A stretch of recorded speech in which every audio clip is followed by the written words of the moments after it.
We have 15 foreign ministers coming to the Great White North for a comprehensive discussion relating to a range of issues, from Arctic security to Ukraine, especially as Ukraine is facing the winter, to peace in the Middle East and energy security.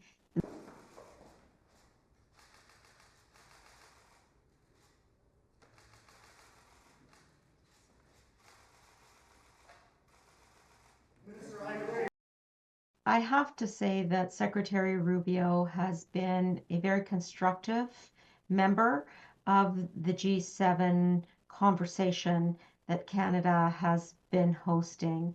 There are a number of areas where the United States is collaborative with us as G7 counterparts. I want to stress, for example, the Middle East peace process and peace plan. We are entering a phase where it is important for as many countries as possible to support that peace plan. In particular, ensuring that Hamas has no role in the future governance of Palestine, ensuring that humanitarian aid can flow, ensuring that there is demilitarization. Those objectives are shared amongst G7 counterparts. The work that we will do will be to chart the path forward for us to continue to collaborate.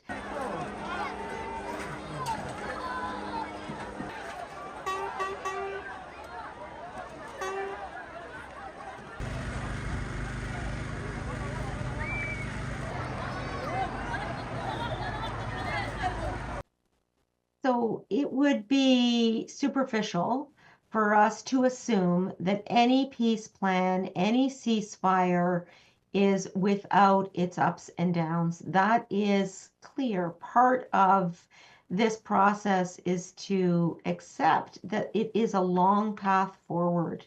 At the same time, we have to be ambitious for the objective of long-lasting peace.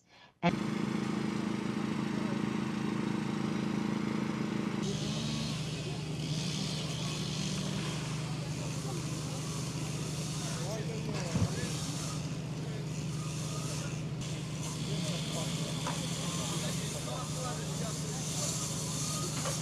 what we are doing around this table at the G7 foreign ministers meeting is to say, looking forward, especially as Ukraine moves into the winter months, what can we do to support not only Ukraine, not only the people of Ukraine, but also the energy infrastructure, as well as the food supply, and then longer term on the reconstruction and infrastructure needs that Ukraine will have. So this is a very focused conversation on the immediate term without forgetting what needs to be done in the longer term for Ukraine as well as for democracy writ large.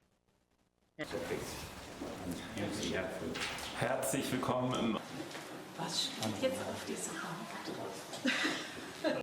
We are in a period of economic stress in the global trade environment.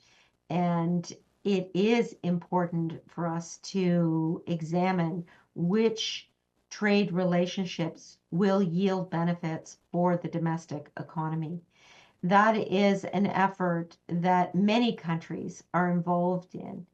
I want to stress, though, given that this is a meeting of G7 foreign ministers, that Canada is the only G7 country that has a free trade agreement with every other G7 country. That puts us in a unique position. And what Canada will be stressing is the need to leverage trade agreements as well as to form new trading partnerships.